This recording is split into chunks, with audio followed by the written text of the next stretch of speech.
Bonjour à tous, bonjour à toutes et bienvenue dans une nouvelle semaine.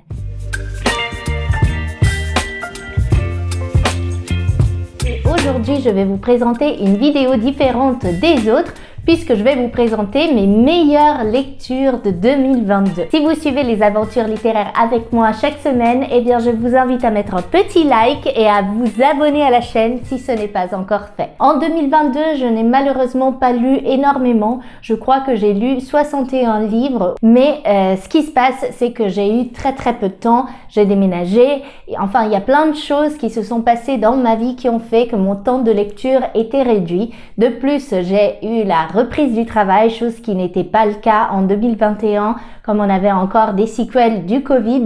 Et du coup, disons que ma routine de lectrice a été un petit peu bouleversée. Alors, en 2022, j'ai eu 14 coups de cœur et je vais vous les présenter aujourd'hui. Si vous êtes attentif, vous verrez bien que dans cette pile de livres, il n'y a pas 14 livres, mais certains, en fait, je les ai empruntés à la bibliothèque et d'autres, c'était des lectures audio. Je tiens à préciser quelque chose d'un petit peu spécial. Je ne sais pas si je suis la seule personne au monde à qui ça arrive. J'espère que non, sinon ce serait assez gênant. Mais quand je lis un livre qui m'a énormément plu, mon cerveau fait comme un blackout et je ne me souviens plus quasiment de rien, surtout de la fin et du dénouement. Ce qui est pratique parce que ça me permet de relire les livres comme si c'était la première fois que je les avais lus. Donc c'est étonnant et en même temps je trouve que c'est une chance puisque je vais rester sur une impression de oh, mon Dieu, j'ai adoré ce livre, mais je ne me souviens plus de ce que j'ai adoré. Donc de tous ces livres-là, il ne faut pas être surpris si vous allez voir me lire le résumé à nouveau parce que sinon je manquerai de détails pour vous en parler un petit peu plus concrètement. On va commencer tout de suite par le premier livre qui est Les souvenirs de David Fonkinos. J'espère que ça se dit comme ça parce que j'ai toujours du mal à dire ce nom de famille. Alors, Les souvenirs, c'est un de ces livres justement dont je me souviens pas grand-chose, mais dont je me souviens que ça m'a laissé un sentiment de bonheur intérieur, un sentiment de douceur. Et en effet, si je me trompe pas, c'est une histoire qui parle d'un couple qui se rencontre dans des circonstances particulières et par la suite va se séparer. Et c'est très touchant parce qu'on va suivre des éléments du quotidien qui sont assez durs mais qui vont nous faire sourire. Et ça, pour moi, c'est la grandeur en fait de cet auteur qui est un de mes auteurs contemporains préférés. Et à chaque fois que je lis un de ses romans, je suis bluffée parce que j'en sors toujours très émue, très touchée et avec beaucoup de questionnements, de réflexions, avec une vision nouvelle sur la vie. Donc si vous n'avez jamais lu de David Fonkinos, je ne peux que vous recommander d'aller en lire. Personnellement, mon préféré, c'est Vers la beauté. Il m'avait énormément troublé, énormément marqué et c'est vraiment un livre que je relirai. Pareil, je me souviens plus de grand chose, je me souviens que des grandes lignes, mais je sais que je l'avais lu le jour de mon anniversaire tout d'un trait, je l'avais terminé et c'était vraiment un coup de cœur immense. Comme dans La délicatesse, David Fonkinos parvient à traiter avec beaucoup d'humour des moments graves d'une vie. Il sait comme personne trouver le détail qui enchante notre quotidien pour évoquer la vieillesse, le passage à la retraite, la vie conjugale. Tous les événements d'une vie qui forment les souvenirs. Donc sans hésiter, je vous le recommande. C'est une petite lecture. Elle fait environ 290 pages. Je l'avais trouvé d'occasion chez Emmaüs et j'adore, comme je vous disais, lire des petits mots que les gens laissent sur les livres. Et en fait, la personne en question, elle a écrit une date, août 2013, donc c'est quand elle l'a acheté, je suppose. Et à la fin, elle a écrit 7 septembre 2013. Donc voilà, elle l'a lu assez rapidement. Je trouve ça curieux de noter sur les livres quand on a commencé le livre et quand on l'a terminé ou quand on l'a acheté, je ne sais pas, mais je trouve ça toujours assez passionnant. Dites-moi si vous faites ça parce que je trouve ça intéressant. J'ai jamais rencontré quelqu'un qui faisait quelque chose de ce genre. Donc si c'est votre cas, eh bien je serais ravie de le savoir. Ensuite, le deuxième livre que je vais vous présenter est Le Monde selon Brit Marie de Frédéric Backman. Alors, je suis très contente d'avoir lu ce livre. Comme je vous disais dans ma vidéo précédente qui était le book haul de Noël, Frédéric Backman est un autre de mes auteurs préférés contemporains et comme je disais aussi la semaine dernière, il se bat un petit peu avec David Fokinos parce que j'adore les deux et si je devais choisir, eh bien je ne saurais pas qui choisir. Les deux sont tellement touchants qu'ils arrivent à nous troubler, à nous faire ressentir des sensations très fortes et on en sort toujours marqué. Donc pareil, si vous n'avez pas lu de Frédéric Backman, je vous invite vraiment à le découvrir. C'est toujours des moments de bonheur, on rigole, on pleure, on se questionne et voilà. Brit Marie est une femme particulière, une femme un petit peu maniaque de la propreté, tout doit être toujours fait très bien, de manière très carrée et on a un petit peu du mal à s'attacher parce qu'elle nous agace en toute honnêteté. Elle va se retrouver sans emploi, on parle d'un mari qui est absent, on ne sait pas trop ce qui s'est passé à son mari mais on sait bien qu'ils ne sont plus ensemble et Brit Marie commence à avoir des soucis d'argent. Elle va donc devoir trouver un nouveau travail et elle trouve quelque chose à Borg, qui est une toute petite ville en Suède et elle va s'occuper d'une MJC sur le point de fermer. Alors, quand les enfants de ce village frappé par la crise ont si désespérément besoin d'un entraîneur et que la commune est prête à confier le boulot au premier venu, peu importe qu'elle n'y connaisse rien, Brit Marie, avec sa nouvelle casquette de coach, entreprend de faire un grand ménage à Borg. Comme je vous disais la semaine dernière de Frédéric Backman, mon préféré est La vie selon Ove que j'avais lu en 2021 et franchement, vous ne pouvez absolument pas passer à côté, c'est que du pur bonheur. On continue et le prochain livre est un livre qui est très connu en Italie. Personnellement, j'ai été bercée par ce livre durant mon enfance, j'ai vu le film et j'avais un souvenir de l'avoir beaucoup aimé, mais je ne l'avais plus relu depuis que j'étais toute petite et cette année, j'avais vraiment envie de me le procurer et de voir si mes souvenirs d'enfance étaient toujours bons, si ce livre allait toujours me donner autant d'émotions qu'à l'époque. Et ce livre est Le Jardin secret de Frances Hodgson Burnett. Et j'ai adoré. Franchement, autant ça m'est arrivé de relire des livres que j'avais adorés quand j'étais petite et que finalement je me suis dit ça valait pas grand chose et ça me rend triste parce que quelque part ça vient entacher un souvenir d'enfance que j'avais et qui avait été très fort.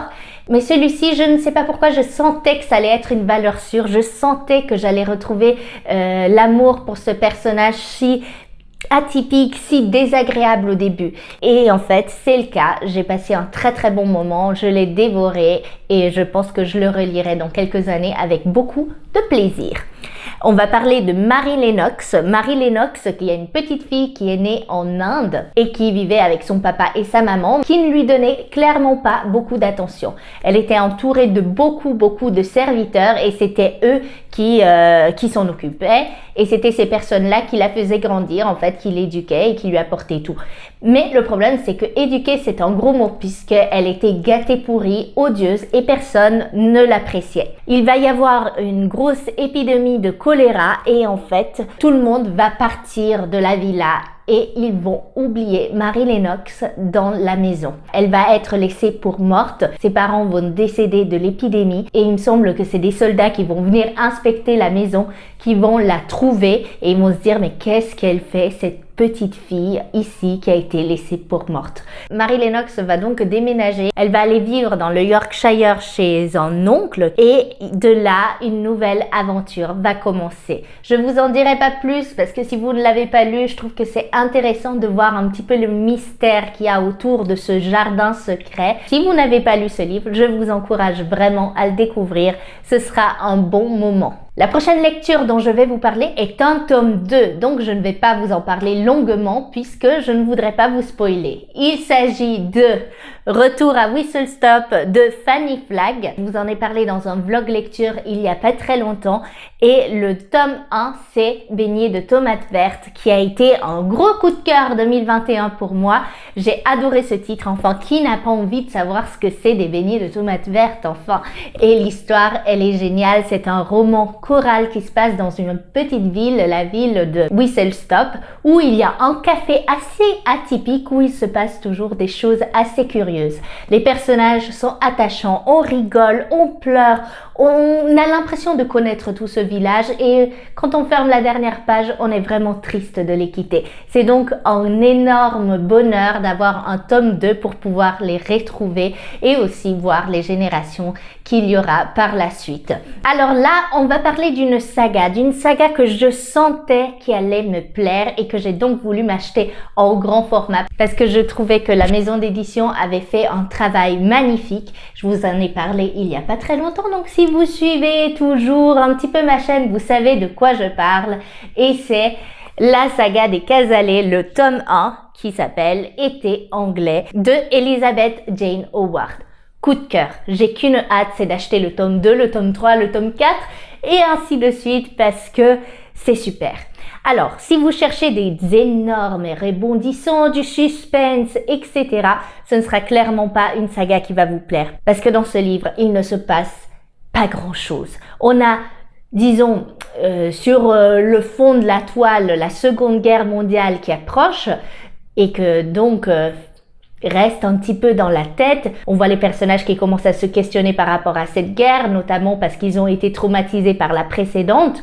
Mais en réalité, on parle vraiment de tranches de vie, du quotidien. Il y a énormément de personnages. Je pense qu'on va en suivre facilement au moins 13 ou 15. Donc chaque petit chapitre, il est raconté par une personne différente. Donc ça aussi, ça peut ne pas plaire. Moi, personnellement, j'adore. Et on se retrouve donc à suivre ces personnages, ces adolescents, ces enfants, les nourrices, les domestiques, la duche, les 3 frères, leurs femmes.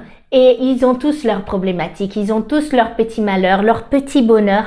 Et personnellement, j'ai trouvé cela passionnant. J'adore les sagas familiales et j'adore les sagas familiales surtout qui sont si réconfortantes. Donc, il n'y a pas énormément de secrets, il n'y a pas énormément de choses qui vont nous faire tenir en haleine, même s'il y en a quelques-unes. Mais moi, j'ai adoré. Vraiment, j'ai passé un super moment et j'ai vraiment hâte de lire le tome 2. De plus, ça se passe un petit peu dans le cadre de la Seconde Guerre mondiale. Donc forcément, j'adore ça. C'est toujours un thème historique que j'adore lire et découvrir en littérature. Donc voilà, c'était un bonheur et je pense que vraiment facilement le mois prochain je pourrais acheter le tome 2 parce que j'ai vraiment envie de reprendre la lecture. C'est hyper dense, hein. Franchement ça m'a pris un petit moment pour le terminer. Il fait environ 500 et quelques pages, mais c'est écrit tout petit, il est très très lourd et voilà, c'est tout ce que j'aime. Donc c'était vraiment un super moment et je vous recommande cette saga si comme moi vous aimez un petit peu tout ce qui est lent et descriptif. J'ai démarré ma chaîne YouTube avec ce livre et il a donc pour moi une affection particulière et c'est Manche Prix M d'Elizabeth Gilbert. J'ai qu'une hâte, c'est celle de lire d'autres livres d'Elizabeth Gilbert parce que elle est hypnotisante. Hypnotisante, elle nous donne une énorme force de vivre, une énorme force à vouloir s'analyser, voir certaines choses qui ne vont pas peut-être en nous, qui nous rendent malheureuses, mais sur lesquelles on n'arrive pas à mettre le doigt. Et elle nous donne des petites pistes pour essayer de creuser à l'intérieur de nous et essayer d'aller mieux.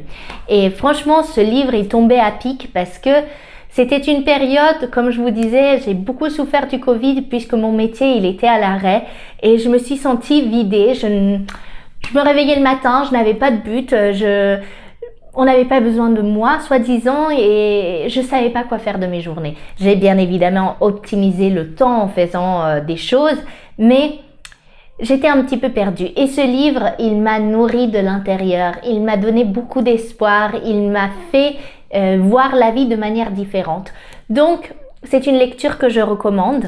Vraiment, c'était génial et sûrement je le relirai dans quelques temps. Comme vous pouvez voir, j'ai pris beaucoup de notes, j'ai surligné beaucoup de passages qui ont résonné en moi. Et la plume, elle est drôle. Elle nous fait voir toute cette lourdeur avec beaucoup de légèreté et c'est ce que j'ai vraiment apprécié. On va parler de cette femme, cette autobiographique, on va parler d'Elizabeth, qui va traverser une période sombre dans sa vie. Elle était mariée à un homme qu'elle aimait de tout son cœur, mais qui finalement ne lui correspondait plus. Disons que les envies qu'elle avait avec lui au début, le projet d'avoir des enfants, de se ranger, d'avoir une belle maison, etc. ne lui correspondait plus. Elle avait envie de voyager, de se découvrir, de plonger un petit peu dans l'inconnu et malheureusement son mari ne partageait pas cette vision de la vie et du coup ils se sont séparés avec beaucoup de difficultés. Ça a été vraiment un divorce très très lourd et elle va décider de prendre son destin en main et pour cela elle va partir dans 3 pays différents qu'elle pense pourront lui apporter les clés du bonheur. Donc plongez dans ce livre. Si vous voulez en savoir un petit peu plus, vous avez que voir le vlog lecture numéro 1 de la chaîne The Stolen Book et franchement lisez ce livre parce que vous soyez perdu ou pas, je trouve qu'il est super intéressant. Next, nous avons un livre italien qui s'appelle I leoni di Sicilia di Stefania Auci ou Les lions de Sicile de Stefania Auci toujours. Ce livre a été une belle découverte. J'étais chez moi en Italie, je me promenais dans une bibliothèque de la ville et là, je voyais plein de titres et je me disais je ne sais pas du tout ce qui me fait envie. Je suis donc allée voir la libraire et je lui ai dit écoutez madame, j'ai vraiment envie de lire un livre de mon pays, quelque chose qui va me nourrir, quelque chose qui va me faire grandir, j'ai envie de passer un bon moment. Qu'est-ce que vous me recommandez? Et elle m'a dit, sans hésiter, Les lions de Sicile. Et elle m'a dit, je suis quasiment sûre que vous allez adorer. Et en fait, c'est là qu'on voit la qualité d'une libraire des fois. C'est qu'elle avait raison et j'ai adoré ce livre. Prenons un temps pour admirer cette couverture sublime. Enfin, ça me rappelle un tableau. C'est tellement magnifique avec le dos qui est sublime et cette 4e qui suit. Enfin, je suis bluffée. Ça, c'est un livre que je trouve éditorialement parlant un chef-d'œuvre personnellement. Mais bon, on va continuer. On va parler de la famille Florio. La famille Florio a eu un destin très particulier et a été une famille qui est devenue très importante non seulement pour l'Italie mais pour le monde entier puisqu'ils ont eu une réussite dans le commerce époustouflante. Ils vont migrer de la Calabria jusqu'à la Sicile et sur l'île, ils vont toujours être vus comme des étrangers. L'Italie n'était pas unie. On est à la fin des années 1700, donc vous imaginez, on était loin de l'Italie qu'on connaît aujourd'hui et du coup la peur de l'étranger, la peur de l'invasion était très très présente. Cette famille de Calabre va donc arriver en Sicile et elle va ouvrir une boutique d'épices que tout le monde pensait qui coulerait rapidement puisqu'il y avait énormément de boutiques d'épices à l'époque tenues par des hommes assez nobles avec une grande réputation et que du coup s'implanter était très compliqué. Malgré tout ça, la famille Florio va s'accrocher, elle sait qu'elle peut réussir. Et elle a raison, puisque d'une petite boutique d'épices, ça va devenir une énorme boutique d'épices. Ils vont faire leur pas dans le commerce de soufre et ensuite, ils vont commencer à produire du vin. Il Marsala, c'est un vin très très connu maintenant mondialement, qui est très particulier. Il est entre le vin et la liqueur et à l'époque, il a fait fureur justement pour sa particularité jusqu'à devenir les personnes qui vont inventer le thon qu'on trouve dans les canettes aujourd'hui et qui a révolutionné le monde puisqu'on pouvait rendre la nourriture confectionnable sur une longue durée. À l'époque, il n'y avait pas de frigo, il n'y avait pas tout ça, donc c'était vraiment très innovateur. Si vous avez donc envie de lire quelque chose d'historique et quelque chose de fort, parce que cette famille était quelque part brillante, mais on voit un petit peu tous les travers d'une société qui n'était pas encore développée, d'une société où les femmes, elles restaient à la maison, elles n'avaient pas le droit de travailler, mais qui avait quand même une importance incroyable au sein du foyer. Il faut se préparer à se séparer de personnages qu'on aime, puisque le récit, il est sur plusieurs générations. Donc voilà, ce serait un petit peu la petite chose que je tiens à préciser. Il y a un tome 2 et je vais sûrement le lire cette année, parce que j'ai très envie de savoir où la famille Florio va arriver par la suite. Et on arrive donc au dernier livre de cette pile qui est L'énigme de la chambre 622 de Joël Dicker. Joël Dicker, je pense que c'est un auteur qu'on ne présente plus. Franchement, à chaque fois que je lis un Joël Dicker, je passe un très bon moment. Le seul qui m'a déçu, c'était celui sur les Baltimore. Je n'ai vraiment pas accroché à ce livre. Je ne sais pas si c'est parce que je l'ai lu lors d'une tournée où j'étais un peu avec la tête ailleurs. Je lui accorderai peut-être une deuxième chance plus tard, mais tous les autres ont été une réussite et celui-ci notamment, il m'a beaucoup plu. L'histoire se déroule entre Genève et le Valais. C'est un peu comme une immersion dans la vie de l'auteur. Donc c'est super intéressant parce que toute l'histoire est racontée du point de vue de Joël Dicker. Joël Dicker est le narrateur de cette histoire. C'est un peu comme si c'était sa vie qui se déroulait et il va perdre son éditeur, en fait il va décéder et ce sera quelqu'un qui aura eu une énorme importance dans sa vie d'écrivain bien évidemment. Et on va suivre comment il va faire un petit peu le deuil de cette personne et qu'en faisant cela, il va se retrouver mêlé à une histoire de meurtre qui s'est passée plusieurs années auparavant dans un grand hôtel à Verbier. C'est intriguant en fait, c'est super intriguant, on ne sait jamais où est le vrai, où est le faux. Je me suis laissée emporter par les paroles de Joël Dicker, je me suis laissée emporter par le récit, j'avais envie d'en savoir plus et c'était passionnant. Franchement, j'ai trouvé que c'était un très très bon bouquin avec une idée originale et ben c'est Joël Dicker qui fait du Joël Dicker. Cet écrivain a toujours des dénouements surprenants, on est toujours surpris par la fin de ses romans, il y a toujours plein de pistes qu'on pense être la bonne et puis finalement il y a un élément qui va nous faire dire mais non, c'est pas lui en fait l'assassin et c'est génial vraiment, lisez du Joël Dicker, lisez ces bouquins, ils font peur parce qu'ils sont toujours quand même assez gros, mais je vous promets, vous commencez la première page, alors le jour suivant, vous l'avez terminé. C'est vraiment un page-turner par excellence. On va parler d'un livre que j'ai lu sur papier aussi, mais que je n'ai pas. Je l'ai laissé en Italie par faute de place dans ma valise. J'avais des bouquins partout dans ma valise, dans sac à dos, etc. à cause de ma pile de Noël. Et du coup, j'ai dû laisser ma copie de Blonde, mais vous l'avez longuement vu dans les vlogs précédents, en Italie. Donc, c'est bien de Blonde que je vais vous parler, de Joyce Carol Oates. Je vais pas vous en dire beaucoup parce qu'il y a un énorme vlog sur le sujet dans les vidéos passées et c'est un coup de cœur. C'est un coup de cœur. J'adore la plume de Joyce Carol Oates. On parle de Norma Jean Baker, alias Marilyn Monroe, sa vie entre fiction et réalité et c'est bluffant. C'est un bébé de 1100 pages, mais un bébé de 1100 pages qui va vous faire passer par toute une palette d'émotions.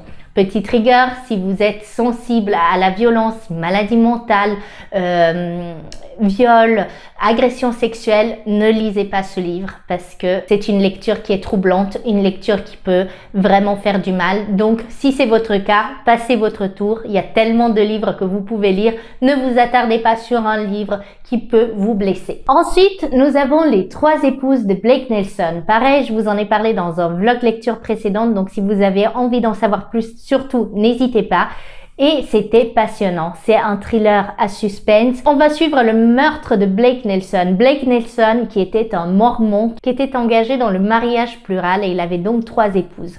Le récit est donc narré bien évidemment par ces 3 femmes qui vont un petit peu nous parler de leur quotidien, de leur vie auprès de cet homme. Il y a énormément de rebondissements. Je l'ai écouté sur Audible et la lectrice était très très douée. Donc ça m'a permis de rester concentrée sur l'histoire. J'avais envie d'en savoir plus.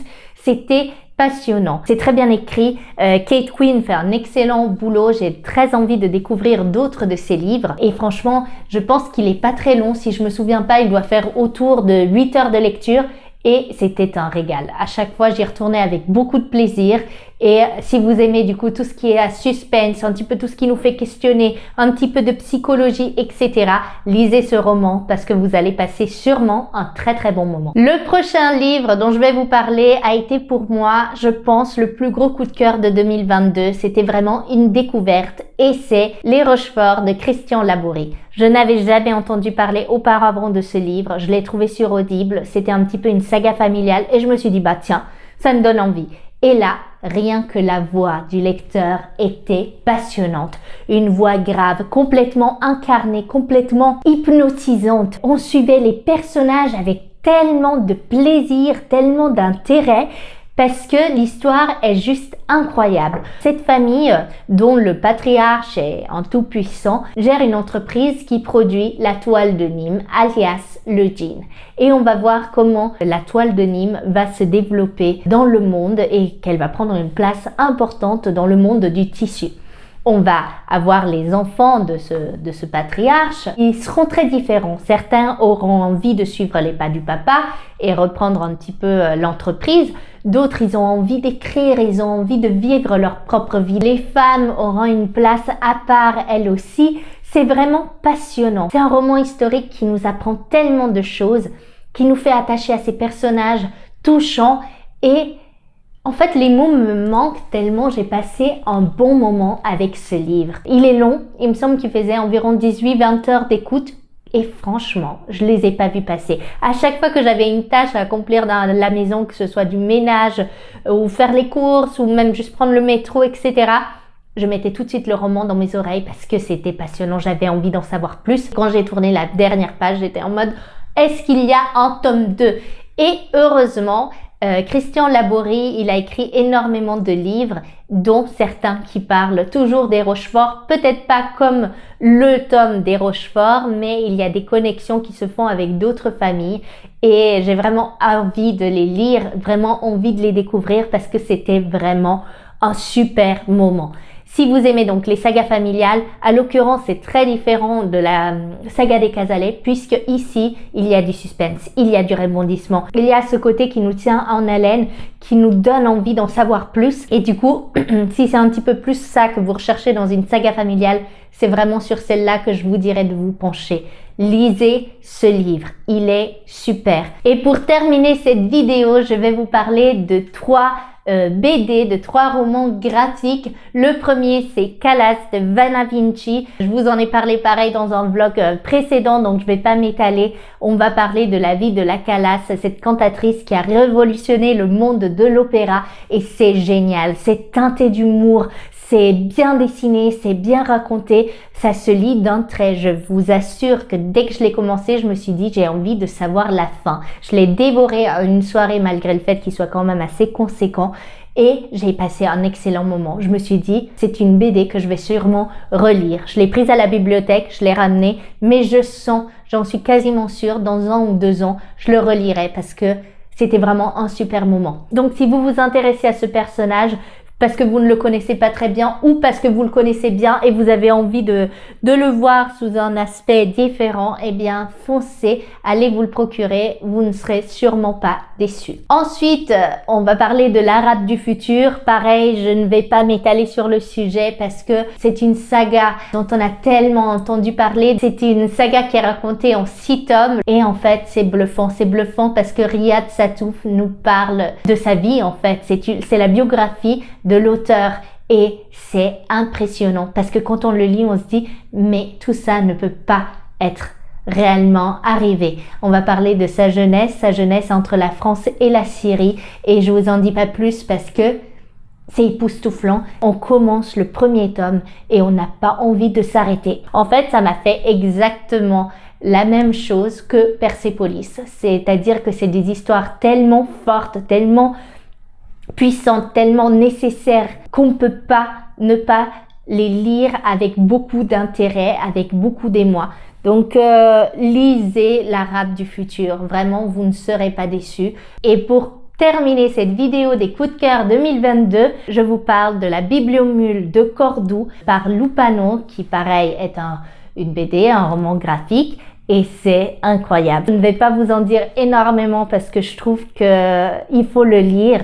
Et c'est un livre qui se déroule dans le califat de Cordoue au Xe siècle et qui parle de l'importance des livres, mais surtout de l'importance de la transmission du savoir. On sait tous que malheureusement, le savoir est pouvoir et énormément de dictateurs, énormément d'hommes de pouvoir décident donc de brûler le savoir pour garder les masses dans l'ignorance. Et c'est pour moi un des plus grands crimes contre l'humanité parce que si on ne peut pas se cultiver, si on ne peut pas apprendre des erreurs de l'histoire, eh bien on va les répéter et on ne pourra pas grandir et on ne pourra pas évoluer. Et c'est donc pour moi quelque chose d'intouchable. Donc si vous vous intéressez à ce sujet-là, lisez-le, il est ludique. J'ai beaucoup ri, j'ai été très touchée. J'ai refermé la dernière page en me disant